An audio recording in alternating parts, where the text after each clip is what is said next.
Merci beaucoup. Donc voilà, souci de cohérence dans le projet sur le volet agricole et puis la question de voilà du souhait du territoire, ce que souhaite le territoire, notamment en termes de partage de la valeur. Bah, ça fait une transition toute trouvée finalement pour bah, que je me tourne à présent vers les deux acteurs locaux de l'étape, donc DDT et Chambre d'agriculture du Tarn. Alors peut-être vers vous, François Lettière, pour d'abord évoquer le parcours d'instruction de ces projets agrivoltaïques, parce que si on voit, et notamment, je reprends mes lunettes d'élu local, une forte pression qui s'exerce auprès des collectivités, il ne faut pas oublier qu'il y a un cadre dans lequel doivent s'inscrire ces projets-là. Et du coup, voilà, ma question, ce serait peut-être de nous remettre un peu au parfum par rapport à tout ce qu'on entend, voilà, pour le NR, CDP, NAF. Quelles sont les étapes de l'instruction d'un projet? Peut-être savoir aussi si le fait de devoir instruire ces projets agrivoltaïques, ça a changé votre regard à vous, DDT, ou votre façon d'instruire ces projets-là. Et peut-être essayer d'objectiver, voilà, de savoir combien de projets finalement sortent réellement parce que voilà, j'ai le sentiment qu'il y a beaucoup d'appelés, mais peu d'élus sur l'agrivoltaïsme. Oui, merci. Alors, il y a des choses, vous demandez une question sur l'instruction et vous parlez du pôle ENR. Le pôle ENR, ce n'est pas de l'instruction des dossiers agrivoltaïsques ou des dossiers photovoltaïques ou des dossiers ENR de façon générale. C'est plutôt du cadrage. C'est vraiment l'élément qui vient très en amont des dossiers. Une fois qu'ils nous sont présentés, on pourrait éventuellement y revenir plus tard. Mais là, l'objectif, c'est de définir le cadre et de donner les informations, le maximum d'informations sur tous les enjeux que doivent relever les projets qui nous sont présentés. La loi APER de 2023, elle a bien précisé qui était chargé, qui était compétent en matière d'instruction et de délivrance des dossiers agrivoltaïques. C'est bien l'État qui doit le faire. Il y avait une incertitude à un moment, savoir si c'était les collectivités ou l'État. C'est bien l'État qui intervient. Donc là encore, c'est la DDT, le service urbanisme, plus exactement le pôle administration du droit des sols, ADS, qui intervient pour faire cette instruction-là. Et en faisant l'instruction, qui part de la complétude jusqu'à la délivrance, il y a une étape obligatoire. Vous l'avez dit, c'est le passage en CDP-NAF. Alors là, CDP-NAF, que j'ai effectivement, comme vous l'avez dit, l'honneur et de présider en l'absence du préfet. Elle a un rôle essentiel dans ce domaine-là. Pourquoi? Parce que la CDP-NAF, sur les dossiers agrivoltaïques, a un avis conforme. Donc, comme il a été dit tout à l'heure, la préservation des espaces naturels, agricoles et forestiers, on parle notamment des espaces agricoles. Cette préservation ne passe que si la CDPNAF donne un avis favorable. La CDPNAF, de quelle façon elle est constituée? L'État n'a qu'une part très minoritaire dans la CDPNAF. On a deux voix, c'est bien, mais c'est pas beaucoup par rapport, j'ai plus le nombre exact, mais de membres de la CDPNAF, mais c'est autour d'une quinzaine. La profession agricole est largement représentée. Je remercie M. Sylvestre d'ailleurs qui est là aujourd'hui, qui représente en CDPNAF. D'ailleurs, dès cet après-midi en CDPNAF 13h30, M. Sylvestre, je vous le rappelle, il serait aussi. Donc, là, c'est la Chambre d'agriculture est représentée, l'ensemble des syndicats agricoles, les associations de défense de l'environnement, les représentants des forestiers, les représentants des élus, que ce soit les communes forestières, le conseil départemental, les EPCI, l'INAO est représenté également, les agriculteurs qui interviennent en commun, donc notamment les CUMA. Donc, c'est quand même un champ assez large et l'objectif de cette CDPNAF, dans le Tarn du moins, et ce qu'on essaie de faire, c'est, notamment sur les projets agrivoltaïques, c'est d'avoir l'avis le plus consensuel possible. On ne peut pas dire qu'on ait des oppositions farouches entre des différentes visions de l'agrivoltaïsme qui s'opposent en CDPNAF. Donc, débat nourri, débat important, mais débat qui, et là je remercie mon voisin de droite, M. Yaptev, de l'avoir dit, débat qui n'ont aucun sens si aucun agriculteur ne porte le projet au départ. Ce sont des projets agricoles, les projets agrivoltaïques, qui sont matinés d'ENR. Mais le projet de départ, c'est un projet agricole. Et comme il a été dit, on a effectivement parfois l'impression d'avoir des dossiers qui sont d'abord énergétiques, puis après, essayons de trouver un agriculteur qui voudra bien mettre quelques moutons sous ces panneaux et derrière, on verra bien ce que ça donne. Voilà, donc ça c'était pour définir le cadre. Après, une fois que la CDPNAF a donné un avis, ça repart au service ADS, au pôle ADS qui se charge de la délivrance ou pas du dossier. Alors, délivrance ou pas, c'est le plutôt ou pas qui ressort en premier, puisque, alors vous avez parlé effectivement d'une augmentation dans nos dossiers. Si on a quelques chiffres que j'ai pris ici, si on part du pôle ENR par exemple, il y a 2 ans, on avait à peu près 15% de dossiers agrivoltaïques. L'année dernière, c'était 50% de dossiers agrivoltaïques. Et en année glissant, depuis un an, on est 75% des dossiers qui sont présentés en pôle ENR sont des dossiers agrivoltaïques. Ce qui est considérable par rapport à en 2 ans, une explosion du nombre de dossiers, bon, qui s'appuie bien sûr sur l'évolution réglementaire, mais pas seulement. Après, on a la même observation qui se fait au niveau de la CDPNAF, puisqu'on est passé en peu d'années de 1 ou 2 dossiers pour l'année 2025 jusqu'à présent à 9 dossiers sur 18. C'est-à-dire que 50% des dossiers ENR, de façon générale, qui passent en CDPNAF sont des dossiers agrivoltaïques ou présentés comme tels. Je précise aussi, les dossiers qui sont des photovoltaïques déguisés d'agricoles voilà, sont présentés comme de l'agrivoltaïsme, mais ne le sont pas forcément. Et jusqu'à présent, la CDPNAF a donné 2 avis favorables sur de l'agrivoltaïsme. Et on a été délivré comme permis favorable pour l'agrivoltaïsme un dossier jusqu'à présent. Donc, beaucoup d'appelés, effectivement, peu d'élus, essentiellement en raison de la qualité agricole des projets présentés, de l'absence de justification agricole, d'intérêt agricole, d'intérêt même pour l'exploitant, puisqu'on se rend compte parfois que certains exploitants découvrent un peu le projet qui va les concerner, les terres qu'ils vont exploiter. Beaucoup d'incertitudes aussi sur l'avenir de ces exploitations-là, avec des exploitants qui n'ont pas forcément de bail sur une durée un peu longue ou autre. On a eu un cas d'exploitant dont le bail se cessait 2 ans après ou un an après et qui n'avait pas de certitude sur la suite la suite des opérations. Voilà, donc, mais pour conclure sur ce sujet-là, il n'y a pas de volonté de la CDPNAF de dire non à tous ces projets agrivoltaïques. Il n'y a pas dans le Tarn, je crois, d'opposition farouche à l'agrivoltaïsme. On a par contre une volonté de concilier souveraineté alimentaire et souveraineté environnementale et souveraineté énergétique, pardon. Donc, pas d'avis défavorable de principe, mais quand on aura des beaux dossiers agrivoltaïques, on sera ravi de donner des avis favorables. D'accord. Donc voilà, c'est le mot de clôture de votre intervention. Mais voilà, la CDPNAF n'est pas une instance verrou nécessairement. Elle n'est pas là pour dire non. Mais par contre, elle a ce souci d'exigence vis-à-vis des porteurs de projets et notamment d'avoir un volet agricole dans le projet qui soit suffisamment étoffé.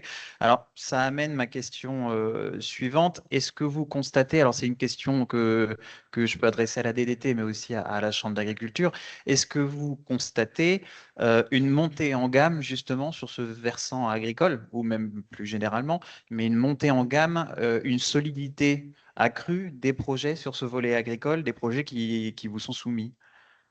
Alors, avant de laisser la parole sur la Chambre d'agriculture, qui intervient de cette façon-là aussi en amont, c'est la montée en gamme, elle se fait au niveau de la réglementation aussi, parce que là, c'était compliqué pour les porteurs de projets d'amener des projets tant que le cadre n'était pas bien défini. Entre la loi en 2023 et puis le décret en 2024, on a maintenant des bases beaucoup plus solides pour avoir des projets solides. Et quand les projets arrivent en pôle ENR, on a maintenant des moyens juridiques plus importants dans le cadre de la note de cadrage qui est fournie à chaque porteur de projet pour apporter les éléments les plus concrets possibles. Et notamment, il est rappelé, encore une fois, le rôle indispensable, pivot de l'agriculteur, de l'exploitant agricole dans les projets qui sont présentés. Donc, oui, une montée en gamme, oui, alors 2 choses, donc la montée en gamme réglementaire, mais aussi les avis de la CDPNAF, qui sont tous circonstanciés afin d'expliquer aussi aux porteurs de projet quelles sont les attentes de la CDPNAF, les attentes du territoire, les attentes des acteurs du territoire pour avoir les meilleurs projets possibles en agrivoltaïque. Donc, on se rend compte quand même que les projets, alors ça fait 2 ans et demi que je suis dans le département, les projets qu'on avait il y a 2 ans sont quand même moins bien montés que ceux qu'on a aujourd'hui. pour l'immense majorité des cas. Après, on a toujours quelques dossiers qui nous arrivent où on se dit, mais quand même, ils n'ont toujours pas compris ce qu'on attendait. Et c'est dommage parce qu'on perd tous du temps, finalement. En CDPNAF, on y passe des demi-journées, des journées entières pour aborder des sujets où lesquels on dit, mais finalement, ils ne respectent pas la réglementation. On dira non au bout du compte, mais les porteurs de projet, bah, ils vont au bout de leur projet parce que ils se disent peut-être que sur un malentendu, ça va marcher. Mais c'est pas le cas. Donc voilà, il y a toujours besoin de parfaire la qualité des projets. C'est de mieux en mieux, c'est pas encore parfait, mais on a quelques projets qui arrivent quand même qui sont pas mal montés. Je vais pas, voilà, notamment ou en élevage ou en viticulture où ça commence à monter. Où ce sont d'ailleurs les projets sur lesquels il y a plus de recul, on va dire en termes de recherche et de développement par rapport à ce qui est grande culture, qui est quand même beaucoup plus difficile à démontrer l'intérêt agronomique de l'agrivoltaïsme est plus difficile à démontrer. D'accord, donc un meilleur cadrage réglementaire, un avis de la CDPNF finalement qui fait œuvre de pédagogie pour les autres porteurs de projets, et puis de l'accompagnement amont. Alors je crois savoir que côté champ d'agriculture aussi, vous participiez à cet accompagnement amont des projets. Alors oui, bonjour. En effet, c'est notre rôle d'accompagner les agriculteurs dans leurs projets et malgré tout, force est de constater que sur les projets agrivoltaïques, c'est pas souvent l'agriculteur qui frappe à la porte de la chambre d'agriculture, c'est souvent le développeur et parfois avec l'agriculteur qui sera le support de son projet. Donc nous, on insiste vraiment là-dessus, on accompagne les développeurs. L'agrivoltaïsme, à la base, c'est présenté comme une chance pour l'agriculture, pour lutter contre les aléas climatiques, contre le changement climatique, etc. Donc certes, on a une montée en gamme des projets, je dirais qu'elle est encore timide, la montée en gamme aujourd'hui, malgré tout. Mais les chiffres le montrent également, en fait, quand l'ADEME nous présente en tout début d'intervention une typologie des projets, quand on les passe au filtre de la loi APER, force est de constater qu'ils ne sont pas dans les clous réglementairement encore. Donc là, on en voit des meilleurs. On en voit des meilleurs. Mais pour nous, ce qui a été dit, et je suis contente que ce ne soit pas la Chambre d'agriculture qui l'ait dit en premier, ce qui est important pour nous, c'est que ce soit l'agriculteur qui soit au cœur du projet et le projet agricole au cœur de tout le dispositif. Et là, on a encore un peu de progrès à faire, j'ai envie de dire, parce que, comme vous le disiez tout à l'heure, en fait, au premier plan sont souvent passés le foncier, et j'oserais dire aussi le financier.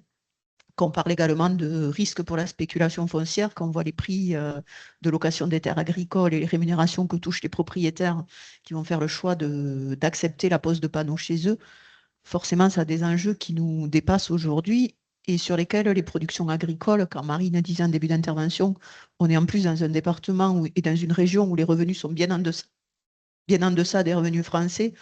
Forcément, les agriculteurs et les propriétaires fonciers vont s'intéresser à la question de l'agrivoltaïsme. À nous de border. La réglementation nous a aidé à border, nous aide encore à border. On a mis en place aussi d'autres dispositifs, mais on en parlera tout à l'heure. Et nous, oui, on accueille les porteurs de projets à la Chambre d'agriculture. On leur donne de l'information par des rendez-vous gratuits, par des rendez-vous téléphoniques, par de la formation, par aussi la mise à disposition d'informations et des retours d'expérience qu'on peut avoir de par les visites que peut faire Julien, notamment à la Chambre, dans d'autres départements, en disant, ben voilà, il y a des choses qui fonctionnent, il y a des choses qui sont plus délicates. À vous de tenir enseignement de ça. Et par notre participation aussi au pôle ENR, comme vous disiez, en fait, Monsieur Leccia, le but, c'est vraiment de faire de la pédagogie et du cadrage et de ne pas dire non, votre projet aujourd'hui, ça ne va pas le faire. C'est plutôt oui, ça peut le faire à telle et telle condition et marge d'amélioration. Donc voilà, nous, on est là-dedans. Après, la réglementation, elle nous a aidés, mais il faut aussi se dire que sur la partie instruction et notamment pièces, demander dans le permis de construire, tous les sujets qui nous importent aujourd'hui au niveau de la profession agricole ne sont pas demandés dans le permis de construire. Toutes les questions sur la transmission du projet agricole, demain, qu'est-ce que vous allez faire? Le permis de construire, ce ne sera pas expliqué dedans. Il y aura peut-être quelques éléments dans la notice agricole. Des questions aussi sur la stratégie d'entreprise. Est-ce qu'il y a du débouché pour les productions? On a vu des projets agrivoltaïques en Aloe et Vera. 10 hectares d'Aloe et Vera dans le Tarn, pourquoi pas? Mais quels sont les débouchés, etc. Donc tout ça, c'est des questions et c'est le temps qui est demandé et qui est consacré pardon, aussi par les acteurs de la CDPENAF à interroger les porteurs de projets pour aller plus loin que ceux qu'ils ont mis dans leur dossier de permis de construire, nécessaire à l'instruction purement par rapport à la réglementation urbanisme, mais d'aller aussi au-delà sur la qualité du projet, parce qu'en fait, on va notamment être très regardé et avoir besoin d'être crédible sur les premiers projets qu'on va accepter, en fait. Alors justement, vous évoquiez quelque part les spécificités tarnaises à travers les niveaux de revenus des agriculteurs localement. Donc voilà, par rapport à ces spécificités, ça fait écho quand on préparait cette table ronde. Vous m'avez parlé d'une charte qui avait été signée dans le département. Est-ce que vous pouvez nous en dire plus sur cette charte-là? Quel était son objectif? Est-ce que voilà, c'est un rôle d'éducation vis-à-vis des porteurs de projets? Est-ce que c'est aussi une affirmation de la vision de ce que souhaite le territoire? Peut-être, voilà, tous les deux, vous pouvez nous répondre là-dessus? Je peux commencer peut-être, Oui. hein. C'était la Chambre d'agriculture qui était à l'initiative de la charte et on a travaillé en concertation avec les services de l'État et les élus locaux, et notamment l'Association des maires et des élus du Tarn, pour élaborer cette charte. Et cette charte, elle avait deux objectifs, en fait. Déjà, d'une part, ce qui est important de dire, c'est que c'est une charte qui parle de photovoltaïque en agriculture. Donc, elle aborde à la fois la notion de photovoltaïque sur toiture, d'agrivoltaïsme et de photovoltaïque au sol. Donc, la priorité pour la profession agricole et pour l'ensemble des acteurs qui ont signé cette charte, notamment les services de l'État et les élus locaux, c'est de se dire priorité au développement du photovoltaïque en toiture. Il y a encore de la place. Attention au dimensionnement des projets malgré tout aussi. Le photovoltaïque au sol, on le cadre dans un document cadre qui nous a été aussi demandé. Donc, sur des espaces qui seront vraiment ciblés comme étant réservés au photovoltaïque au sol, avec éventuellement de l'éco-pâturage, bien sûr, ou de quelques ruches, mais qui ne pourra plus être considéré aujourd'hui comme du pseudo-agrivoltaïsme. Et elle parle aussi d'agrivoltaïsme. Et l'objectif de cette charte, en fait, il était triple, j'ai envie de dire. C'était d'une part se dire que l'agriculture tarnaise a comme première vocation la souveraineté alimentaire, mais a aussi conscience des besoins de souveraineté énergétique du pays. Donc, c'était de ne pas se dire on ne veut pas contribuer, on est contre tout projet de développement énergétique en espace agricole. Donc, en fait, c'était apporter ça, apporter de la valeur ajoutée aussi dans des exploitations agricoles qui sont plus pauvres que les exploitations françaises en majorité. Donc, se dire, ben, en fait, les développeurs, c'est souvent des structures nationales, voire internationales. Elles vont être attirées par les départements prioritairement du sud de la France. Donc, en fait, on ne pouvait pas non plus ne pas permettre à des agriculteurs tarnais de se saisir de cette opportunité de développement, si tant est que les projets soient bons. Du coup, ça, c'était la deuxième chose. La troisième chose, on a regretté de se dire, ben, en fait, l'agrivoltaïsme, pourquoi pas, mais on n'a pas de retour d'expérience. Donc, on s'est dit, on ne peut pas regretter le manque de retour d'expérience si nous-mêmes, on ne contribue pas à faire ce retour d'expérience. Donc, on s'est dit, ben, dans ce cas-là, pourquoi pas accepter certains projets dans le Tarn pour voir ce que ça donne. Les contextes agroclimatiques, vous en parliez tout à l'heure, sont hyper importants. On ne peut pas transposer ce qui se passe en Saône-et-Loire dans le département du Tarn, et même pas ce qui se passe sur les côtes du Lot, voilà, ou à Perpignan. Et la troisième chose, c'était surtout d'affirmer une position de la profession agricole du Tarn qui était de dire on ne veut pas dire non au projet agrivoltaïque, on veut plutôt dire oui, si. Et permettre au projet de monter en gamme, d'arrêter de nous présenter des projets qu'on qualifie d'alibi, parce qu'on a vu de tout. On n'a pas de temps à perdre, la DDT n'a pas de temps à perdre, personne n'a de temps à perdre avec des projets sur lesquels, à la fin, on sait d'emblée qu'on va dire non. Donc, en fait, c'était aussi un outil de pédagogie pour arriver à pouvoir dire oui, en fait, à des projets et qui montraient aussi un alignement de l'ensemble du territoire, à savoir la profession agricole, les services de l'État et l'association des maires par rapport à ça.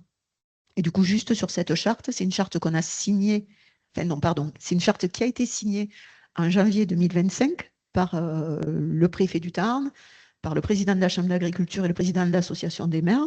Depuis, ça a été dit en début de réunion, on a eu un changement de mandature au niveau de la Chambre d'agriculture, il y a eu des élections en janvier, mais les grandes lignes de la charte pour aussi amener un élément de réponse à des questionnements légitimes des collectivités ou des développeurs. Les grandes lignes qui étaient dans la charte en début d'année restent aujourd'hui dans la charte en ce milieu d'année.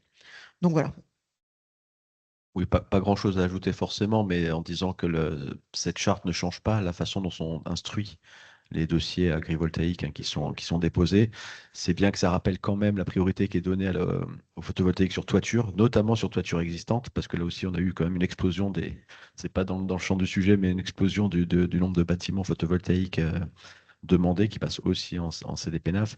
Donc, ça n'a pas changé l'instruction, mais ça permet d'établir quel est le climat dans le Tarn sur l'accueil de ce type de projet.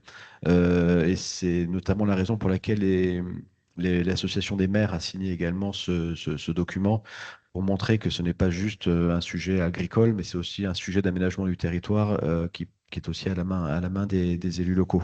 Et c'est pour ça aussi que le préfet a porté sa signature à ce document. D'accord.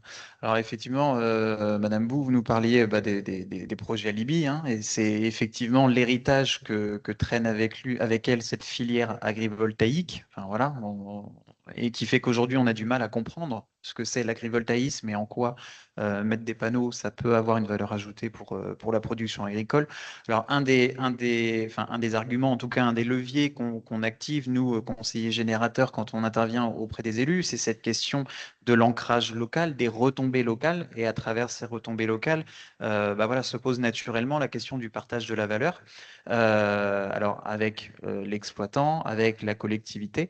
Est-ce que cette charte, elle dit quelque chose sur ce partage de la valeur? Est-ce que dans le Tarn, vous poussez une ligne politique presque sur ces questions-là? Alors oui, bien sûr, en fait, on sait que les projets agrivoltaïques, ils génèrent beaucoup d'argent. Ils vont du coup générer aussi de la convoitise, en fait, de se dire pourquoi le projet chez moi, ou chez mon voisin plutôt, et pas chez moi.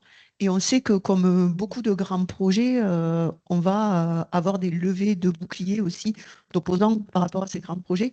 Donc la question du partage de la valeur est aussi un témoin de l'acceptabilité aussi sociétale de certains projets. Pour nous, avant l'acceptabilité sociétale, c'était au niveau du partage de la valeur déjà au sein de la profession agricole. On a fait le choix qui a été partagé par l'association des maires et des élus locaux aussi, d'utiliser un critère de limitation de taille, en fait, sur les projets dans le Tarn, en se disant, en fait, plutôt qu'il y ait 5 agriculteurs dans le Tarn, qui est un gros projet, on préférait qu'il y en ait plus, qu'il y ait des petits projets. C'était déjà une question et un moyen de partager la valeur au sein de la profession agricole. On s'est aussi dit, quid de l'agrivoltaïsme si les objectifs de la PPE sont atteints? Est-ce qu'on va mettre un stop? Donc, c'est aussi un moyen de partager la valeur dans la durée. J'ai envie de dire la limitation de ces projets de petite taille. Et puis, on sait aussi que on va avoir par rapport à ce que je disais tout à l'heure, le besoin d'avoir une acceptabilité sociétale de ces projets. Et du coup, le partage de la valeur, il peut passer par différents éléments, des groupages ou des groupements de projets sur un même territoire, plutôt que de mettre 20 hectares chez l'un, peut-être mettre 80 hectares. On a aussi des questions par rapport au dimensionnement, par rapport à l'accessibilité des postes sources, par rapport à l'accessibilité des transports aussi, tout simplement. Et on s'est dit, voilà, on a intérêt d'avoir aussi des éléments qui vont être incitatifs et qui vont encourager ce partage, cette redistribution. On a des développeurs qui nous parlent aujourd'hui de financement participatif, d'autoconsommation collective. Et tout ça, c'est des éléments qui sont plutôt bien accueillis par la profession agricole, par les élus locaux aussi, je pense, dans le sens où, en fait, oui, les projets agrivoltaïques vont amener une nuisance. Une nuisance pour le paysage, potentiellement, une nuisance pour plein d'autres choses. Ils peuvent aussi avoir un retour positif et un bénéfice sur le territoire. Et à nous de voir comment on peut trouver ces contreparties-là et les partager dans l'ensemble, que ce soit les citoyens, les agriculteurs, les collectivités locales. Il faut aussi se dire qu'on n'a pas de compensation collective agricole sur les projets agrivoltaïques. J'ai envie de dire normal. En fait, au départ, l'agrivoltaïsme, c'est pour rendre un service supplémentaire à l'activité agricole et pas pour lui porter préjudice. Donc, pour moi, ça semble complètement normal de ne pas avoir de compensation collective agricole. On voit encore trop de projets qui nous affichent des gros montants de compensation collective agricole. Alors, je vais oser le terme, hein. C'est un peu pour acheter la caution du monde agricole, quelque part, en disant oui, mais du coup, voilà, on va vous ramener 25, 35, 50 000 € sur le territoire pour des projets collectifs que vous pourrez choisir. Ben non. Non, on veut que ça rende un vrai service à l'agriculture d'abord, que vous ayez évité au maximum, réduit au maximum et compensé. Normalement, il n'y a pas besoin si c'est un bon projet. Donc voilà. Et on a aussi imaginé la création d'un fonds, j'entendais tout à l'heure dans les débats, des allusions à certains départements qui ont mis en place des CUFA, par exemple. Aujourd'hui, rien n'est fait dans le département, c'est une idée qui plane. Et pourquoi pas un jour aussi aller vers le fond. L'idée existe, mais rien n'est construit. On souhaite avancer prudemment. Aujourd'hui, on a peu de projets. Avant d'arriver à partager de la valeur, il faut qu'ils créent de la valeur. Et ensuite, on la partagera. Et alors, vous évoquez donc un projet d'aloe vera, et apparemment, vous semblez un peu douteux. En tout cas, vous cherchez à être convaincu de la réalité des débouchés pour cette filière-là. Est-ce que, à contrario, dans le département du Tarn, il y a une typologie de culture, de terroir qui se prêterait à de l'équipement en agrivoltaïsme pour lesquels ça aurait du sens en termes de production, en termes de santé, de qualité? Ouais, on a eu l'aloe vera, on a aussi eu les murs sauvages. Donc, si elles sont sauvages, normalement, on peut cultiver, mais bon, soit Domestiqué? domestiquées, je ne sais pas. La question qu'on se pose en premier, nous, c'est vraiment quelle plus-value des panneaux pour la production agricole. Aujourd'hui, oui, on a beaucoup de projets en élevage de ruminants avec du pâturage. Ça, c'est une chose. Pourquoi pas? Mais attention, l'agriculture va avoir quand même des choses de documentées, argumentées, des technologies qui permettent aussi l'adaptation des systèmes. Si aujourd'hui, l'exploitant est leur prouvé, on n'est pas sûr que dans 35 ans, alors que la centrale sera toujours là, il n'est pas décidé de mettre des vaches un jour. Donc, c'est compatible, etc. Nous, aujourd'hui, sincèrement, en grande culture, on ne voit pas encore vraiment l'intérêt pour la production agricole. Encore moins quand c'est la terre irriguée aujourd'hui, où on se dit, franchement, abandonner des surfaces irriguées pour aller mettre des surfaces avec panneaux. Donc, potentiellement, plus d'irrigation. Bof. Par contre, sur des productions à forte valeur ajoutée, très sensibles aux aléas, notamment aux aléas de printemps, sur des orages de grêle, ou des aléas d'été avec aussi de gros orages, ou des coups de chaud en viticulture, en arboriculture, pour répondre précisément à votre question, pourquoi pas. Et après, on est aussi attaché à la compétence agricole de l'exploitant qui va porter le projet. Aujourd'hui, on a eu des projets céréaliers qui voulaient mettre un projet agrivoltaïque sur vigne. On va lui dire, peut-être, deviens viticulteur, cultive des vignes, sans panneau, et une fois que tu sauras mener, conduire cette production agricole sans panneau, peut-être que sous panneau, tu pourras leur rajouter une contrainte complémentaire ou supplémentaire. Donc voilà. Parce que tous les développeurs disent qu'ils ne peuvent pas poser des panneaux sur des productions existantes. Voilà. Ça, c'est une vraie difficulté aussi. Donc ça veut dire qu'il faut mettre les panneaux, puis la production. Et on ne veut pas revivre l'écueil des serres agrivoltaïques qui sont vides pour certaines. Donc là, aujourd'hui, voilà, nous, on se dit, en viticulture, en arboriculture, il y a des choses à faire. En élevage, pourquoi pas, mais en grande culture sur terre irriguée et sur des projets vraiment trop atypiques, ça a moins de sens et c'est peut-être pas là qu'on veut avoir les premiers retours d'expérience dans le Tarn, en tout cas. Et effectivement, alors je ne l'ai pas dit, mais la semaine dernière, on avait l'occasion de faire une visite de site agrivoltaïque dans les Pyrénées-Orientales sur de la vigne. Et bah, c'était le cas là aussi. Il avait fallu coordonner en fait l'implantation des panneaux avec l'arrachage des vignes qui était rendu nécessaire par l'exploitation pour remplacer les ceps de vigne qui étaient en place. Donc effectivement, c'est quand même une sacrée contrainte qui s'opère sur ces projets-là et sur la convergence d'intérêts entre les deux types d'exploitation. Merci beaucoup à tous de vous être prêtés au jeu. Je pense qu'on peut les applaudir parce que c'est pas forcément facile de passer sur le grill sur ce sujet. Et puis donc on va passer sur un temps de questions-réponses. Alors je ne sais pas s'il y a des questions dans la salle déjà. Je vois la main de Nadia, donc conseillère générateur.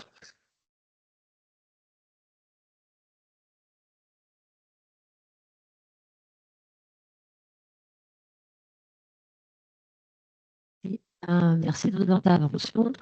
Moi, j'ai une question qui me taraude, qui biaise en fait, pour être complètement honnête, qui biaise un petit peu ma compréhension et l'appréhension en fait de la question de l'agrivoltaïsme, c'est l'articulation des temporalités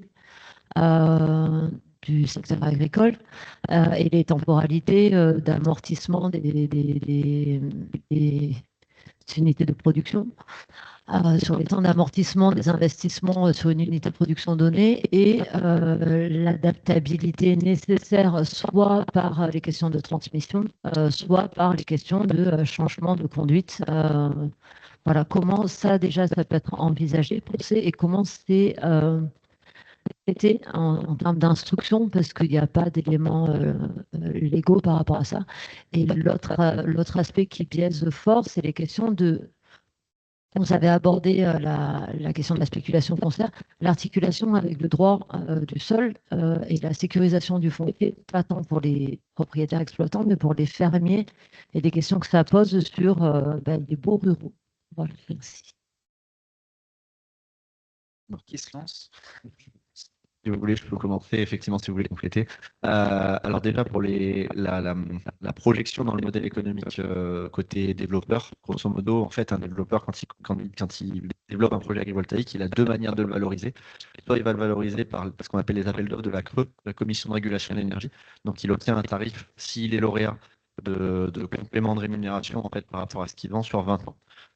Souvent, en fait, il fait un contrat de gré à gré, c'est-à-dire je suis énergéticien, je fais un gros projet, je vends l'énergie à Orange. Orange s'engage à acheter ma production d'énergie pendant 15 ans et ça substitue à mon appel d'offres de la CRE. Sauf que du coup, en fait, de cette base-là, ça veut dire que l'opérateur, son modèle économique, il le fait que ça tourne pour qu'il ait remboursé, en fait, il ait fini ses amortissements et qu'il ait remboursé cette centrale avant la fin de l'obtention du tarif en fait en question. Donc, généralement, les modèles économiques ils sont plutôt voilà, sur des pas de temps à 20 ans, mais les contrats concrètement d'exploitation, ils sont plutôt sur 40 ans. Alors souvent, il y a des opérateurs qui vont faire 30 plus 10, il y en a qui vont faire 20 plus 20, il y en a qui vont faire 40 directement. Voilà.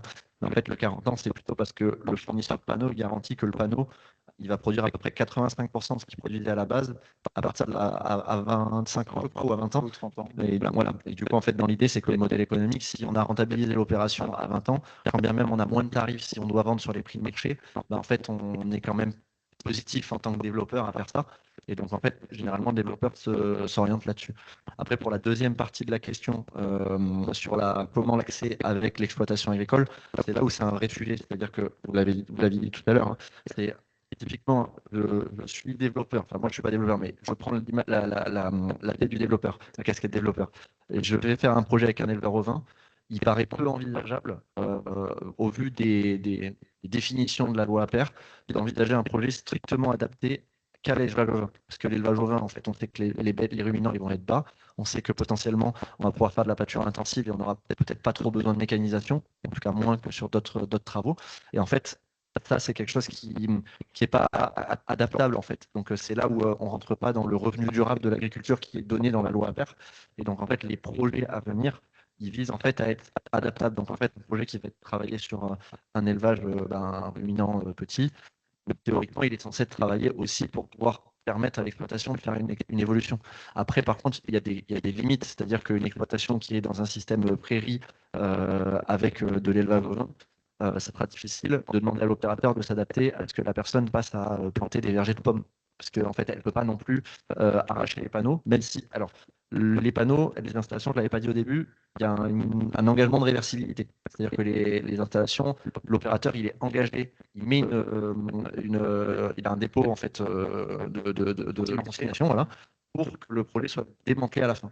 Donc en fait, quoi qu'il en soit, la terre reviendra à l'agriculture de manière garantie dans le cadre de la loi. Mais entre-temps, 40 ans, c'est long.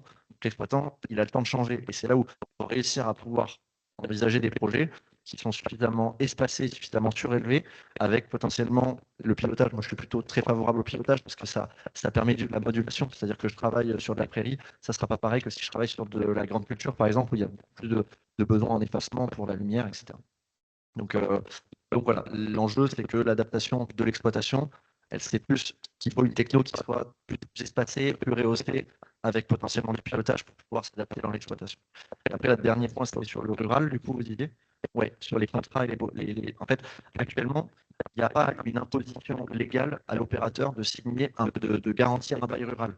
Autant, en fait, c'est quelque chose qui est très demandé par tous les acteurs que je peux rencontrer, que ce soit au national, que ce soit les chambres d'agriculture, que ce soit les PNR, tout le monde veut préserver en fait l'exploitation agricole et l'exploitant en tant que tel. Du coup, en fait, le bail rural, il est envisagé. Il y avait une réflexion sur un bail agrivoltaïque qui était en cours par différentes structures. Hein. Il y a des structures collectives d'opérateurs qui travaillent sur ça. Il y a des structures agricoles qui travaillent sur ces sujets-là. Mais en fait, ça, c'est tous des éléments sur lesquels, en fait, à chaque fois, j'invite à se rapprocher des experts fonciers agricoles parce qu'ils ont un bon champ de compétences pour accompagner l'agriculteur à ne pas se faire avoir. De mon côté, j'essaye aussi dans mes missions de consultant de travailler avec les exploitations pour ça, mais c'est vraiment un gros point de garantir un bail rural qui soit idéalement même cessible hors cadre familial. Comme ça, en fait, on peut vraiment envisager une transition dans l'exploitation. Donc ça, c'est voilà, des points un peu fonciers techniques. Juste une précision sur ce bail agrivoltaïque ou photovoltaïque. Les discussions existent au niveau national entre les représentants des opérateurs, on va dire, et le ministère de l'Agriculture. C'est vrai qu'il serait quand même assez intéressant d'avoir un dispositif réglementaire qui cadre bien cette question de transmission et de disponibilité du foncier lié à l'agrivoltaïque. Pour l'instant, ça n'existe pas. Donc, pour l'instant, ce qui nous est proposé, c'est un mélange de bail rural, de bail à long terme. Enfin, on est sur quelque chose d'assez hypothétique. C'est surtout de l'engagement de gré à gré entre l'exploitant et l'opérateur. Et on a un type de bail un peu idéal. Est-ce que ça doit se faire avec le propriétaire, l'exploitant? Est-ce que moi j'entends parler de baux en volume? Alors, à date, il y a quand même un gros intérêt à travailler sur le bail rural pour l'exploitant, parce qu'en fait, c'est le meilleur moyen de le protéger, de le soumettre en fait au droit rural. Si jamais c'est un bail en volume, en fait, ce qu'il faut, c'est que dans le bail en question, quasiment, il y a une vraie convention d'exploitation qui reprenne quasiment les clauses d'un bail rural, pour qu'en fait, la convention d'exploitation soit assez assimilable à la protection pour avoir l'agriculteur au titre du droit rural. Et en fait, ça, c'est un sujet où, grosso modo, l'opérateur, il va signer un bail généralement amphithéotique avec le propriétaire foncier. Mais en fait, il faut qu'il y ait un deuxième contrat qui soit signé avec l'exploitant. Parce que le bail tripartite, je signe un bail amphithéotique et je signe en volume avec à la fois un propriétaire et un exploitant. Ça, en termes de droit rural, déjà, c'est pas hyper solide. Et en plus, bah, c'est pas protecteur pour l'exploitant. Donc c'est là où deux contrats sont quand même très intéressants, voire une convention d'exploitation qui vient chapeauter un peu le qui fait quoi, qui a accès à quel moment, comment on organise les formations de sécurité, etc. Mais déjà de base, avoir les deux contrats, bail rural et bail amphithéotique, en volume ou pas, c'est quand même quelque chose qui est hyper préconisé. Est-ce qu'il y a d'autres questions? Oui, est-ce qu'on a une idée sur l'impact sur la transmission de la DDT du lot? Est-ce qu'on a une idée de l'impact sur la transmissibilité des exploitations? Est-ce que le fait d'avoir de l'agrivoltaïsme sur une exploitation, ça va faciliter à la transmissibilité ou au contraire, ça va être un frein, sachant que bah, voilà, à horizon 10 ans, la moitié des exploitants pourront prétendre à leur retraite? Moi, j'allais dire qu'aujourd'hui, on a clairement les deux discours. Enfin, c'est ce que disait un petit peu Romain aussi. Alors, je ne sais pas s'il voudra compléter. Mais voilà, on n'a pas vraiment d'éléments d'appréciation de la réalité d'un discours par rapport à l'autre. Donc, c'est là qu'on manque de recul et en fait qu'on a besoin de passer par une phase empirique pour arriver à se faire un avis sur la question. Mais c'est vrai qu'on entend les deux discours que vous avez présentés. Oui, parce qu'en fait, on est très très tôt. Actuellement, il faut se dire qu'un projet qui s'est signé en promesse foncière, quelqu'un qui va signer une promesse de bail avec un développeur, il va prendre entre 4, voire 5, 6, 7 ans s'il y a des aléas, des sujets sur le dev, avant que son projet il sorte de terre. Donc en fait, là actuellement, des projets post-loi APER, il y en a pas ou peu. C'est que des démonstrateurs expérimentaux qui commencent à arriver, qui seraient compatibles en fait à la définition APER. Des projets à la ferme conséquents qui auraient un impact sur la valeur de la ferme, le recul il est trop peu présent. Après, par contre, c'est lié au foncier. Parce qu'en fait, si foncièrement, vous faites signer un bail et la valeur, vous la répartissez entre le propriétaire et l'exploitant, déjà, en fait, il y a une partie de valeur qui va arriver à l'exploitation agricole. Donc après, l'enjeu, c'est par contre comment juridiquement on fait pour que ça soit accepté, parce qu'un GFA, il n'a pas le droit d'accueillir une activité autre qu'agricole. Donc on ne va pas verser un GFA. Donc c'est encore là, une fois, travailler avec un expert foncier agricole, ça peut être intéressant pour permettre un modèle de répartition de valeur qui ne soit pas nuisible pour l'exploitant et la valeur de son actif de production, quoi. Ouais, juste Moi, ça me pour. fait penser Vous aussi à la m'entendez? question de la massification en fait du développement de l'agrivoltaïsme. C'est quelque chose qu'on entend souvent dans les discours réfractaires en disant est-ce qu'on a envie que finalement tous les tèlements agricoles aujourd'hui cultivés demain soient couverts de panneaux. Et je me dis que bien évidemment en fait on pourrait pas aller vers ça, ne serait-ce que pour une question de disponibilité des ressources. C'est quand même beaucoup de métal derrière toutes ces structures pour poser des panneaux. Et du coup je me dis que finalement, ce sera peut-être d'autant plus un signal faible sur cette évolution des prix parce qu'on aura assez peu de surface équipée. Enfin, quand on a fait la visite la semaine dernière en viticulture, voilà, l'exploitant nous disait c'est à peu près 1,5%, 2% de mon exploitation que j'ai couvert avec des panneaux. Donc moi, je me demande si ça sera aussi dimensionnant pour arriver à voir une évolution franche et marquée. Dans tous les cas, de toute façon, oui, des projets, il n'y en aura pas sur toutes les exploitations parce qu'il y a donc l'enjeu de toutes les compatibilités environnementales, paysagères, etc., qui font que les secteurs seront assez délimités, quand bien même il y a beaucoup de projets partout, je pense que vous le voyez. Mais par contre, il y a aussi une notion physique de raccordement, c'est-à-dire qu'en fait, les projets, il y a vraiment des territoires où c'est déjà saturé. Là où les parcs éoliens sont en attente, ils sont instruits depuis des années et ils ne sont pas sortis. Donc en fait, les projets agrivoltaïques qui arrivent sur le plus qui se développent un peu plus vite qu'un parc éolien et qui essayent d'obtenir, qui ont peut-être un permis de construire, en fait, ils n'ont pas forcément une capacité de raccordement. Il y a peu de temps, j'étais en Lorraine en train d'accompagner un parc naturel régional. Un des porteurs de projet avait un permis de construire, mais en fait, il ne veut pas Il est raccorder. en file d'attente Il en sur le attend. raccordement. Donc, dans tous les cas, en fait, des projets, il y en aura un certain nombre. Pour l'instant, il y a un effet de peur aussi parce qu'il y a beaucoup d'annonces, mais le nombre, il sera limité par en fait les capacités de raccordement physique derrière. C'est exactement ce que je voulais dire. Au-delà de la ressource en métaux, c'est vraiment la capacité de raccordement. En fait, aujourd'hui, et dans le Tarn, on a des sujets en fait par rapport à ça. Aujourd'hui, on a des territoires qui sont pas mal couverts de photovoltaïque au sol.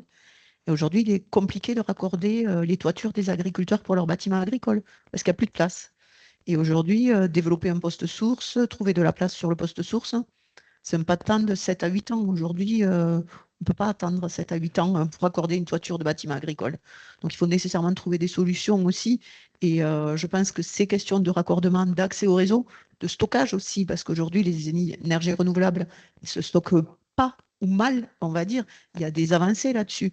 Mais du coup, en fait, les questions d'autoconsommation sont des questions aussi sur lesquelles il faut travailler, sur lesquelles il y a des vrais enjeux.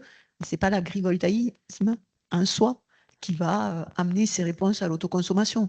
Aujourd'hui, il faut aussi travailler sur la sobriété énergétique pour pouvoir se gérer soi-même, en plus de la production au sens strict, quoi. Oui, la production au sens injection sur le Sens, injection, parce qu'aujourd'hui, même des petits projets ont du mal à pouvoir injecter eux-mêmes, parce que les réseaux, ils sont dimensionnés pour envoyer de l'énergie dans les territoires ruraux et pas pour recevoir de l'énergie depuis le territoire rural, en fait. Et du coup, c'est dans les territoires ruraux aujourd'hui qu'on est très convoité pour produire de l'énergie, sauf que notre réseau, il n'est pas prêt. En fait, il n'est pas fait pour ça à la base. Et du coup, il faut aussi laisser du temps par rapport à ça, parce que sinon, on va encore créer de la déception avec des projets qu'on va amener au bout, sur lesquels on va donner des avis favorables, des autorisations de construire, et au final, ils ne seront pas raccordés. Donc, à quoi bon, en fait? Alors peut-être pour faire une petite aparté, voilà, il y a quand même une évolution de ce réseau électrique qui est prévu par RTE à travers un schéma voilà, régional de remaniement de toutes ces dessertes et ces points de raccordement, donc ça s'appelle le S3R ENR. Mais voilà, comme tous les documents de planification, il suit un rythme qui lui est propre et il a toujours peut-être un peu un temps de retard sur ce qu'on attendrait de lui. Donc voilà, il y a un renforcement des capacités de raccordement qui est envisagé, mais c'est vrai qu'aujourd'hui, il y a un gros engorgement dans les demandes de raccordement. Ouais. Est-ce qu'il y a d'autres questions? Oui, on a d'autres questions. Oui, Pierre-Damien Bascou de la DDTM de l'Aude. J'avais une question moi sur tout ce qui est évaluation du maintien des rendements, c'est-à-dire maintien à minima 90%, qui, du coup, c'est basé sur une zone témoin, qui va gérer ou suivre ces zones témoins, et est-ce qu'il y a quelqu'un qui va accréditer ces protocoles entre la zone témoin et la zone sous panneau agrivoltaïque? Je prends l'exemple de certaines parcelles où on a des systèmes de fertirigation différents entre la zone témoin et la zone sous panneau, ou des zones sous panneau avec filet, des zones témoins sans filet, voilà, qui accrédite ces protocoles et comment derrière on produit la donnée qui va permettre de savoir si on est bien à un maintien à au moins 90%. Alors, du coup, je prends le début de réponse, mais il ne faudra pas hésiter à compléter côté chambre. En fait, là, l'organisation, elle est en cours sur la partie collecte de données, puisqu'on parlait de l'observatoire pour lequel je travaille aussi avec l'ADEME sur ce sujet-là. L'observatoire, il vise à valoriser en fait les données qui seront collectées. Mais du coup, quelles données? Qu'est-ce qu'on met comme données? Quel pas de temps de récolte? Donc là, tout ce travail-là, il est en cours. Donc les résultats, ce sera plus pour la mise en place de l'observatoire, elle n'est pas pour tout de suite. Mais du coup, c'est des choses qui sont travaillées avec les entités de l'État, avec les représentants du développement, avec des entités agricoles, etc., etc. Mais par contre, sur la partie qui va suivre, en fait, dans l'idée, c'est que la loi, elle impose à ce qu'il y ait un rapport initial au moment où le projet il va se lancer, et qu'après, en fait, il y a un rapport annuel qui sera envoyé. Et après, il y aura un contrôle à la 6e année de l'exploitation de comment la ferme se comporte, enfin le système agrivoltaïque se comporte dans l'exploitation. Et en fait, du coup, ces rapports, ils vont être envoyés, donc collectés en partie par l'ADEME, justement, qui va, en fait, via l'observatoire, avoir ce rôle-là de collecte, valorisé via l'observatoire, justement.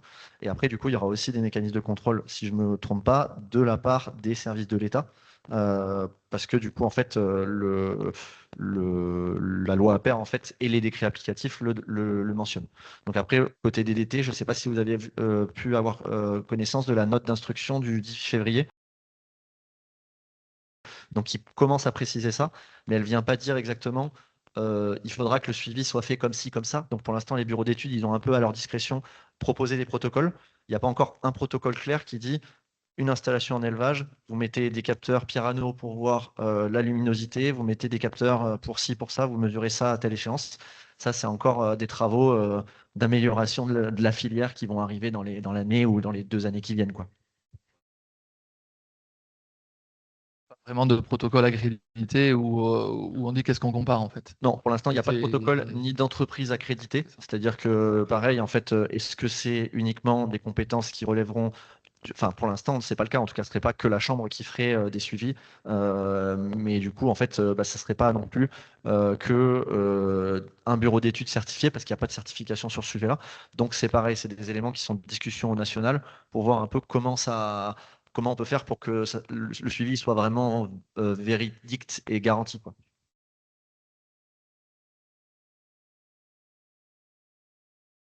Est-ce que vous avez d'autres questions? Non, et peut-être juste un petit complément. Il y a le suivi obligatoire dans le sens contrôle de la véracité de la production agricole. Et puis après, il y a aussi des développeurs qui confient à certaines chambres d'agriculture, instituts techniques, INRAE aussi, du suivi de leur agronomique ou technique de leur production sous panneau. La petite difficulté qu'on a par rapport à ça, c'est que dans les contrats de suivi, on a de la confidentialité sur les résultats du suivi. Et du coup, en fait, ces résultats du suivi, ils ont du mal à nourrir la science, vu qu'en fait, on les fournit qu'à notre client éventuellement, qui est le développeur, qui nous achète la réalisation du suivi. Donc, c'est juste une petite difficulté. Nous, pour avoir échangé dans le réseau des chambres d'agriculture, en fait, on a du mal en fait, à amener les développeurs à lever cette clause de confidentialité sur les résultats des suivis qu'ils confient, que ce soit aux chambres ou aux instituts notamment.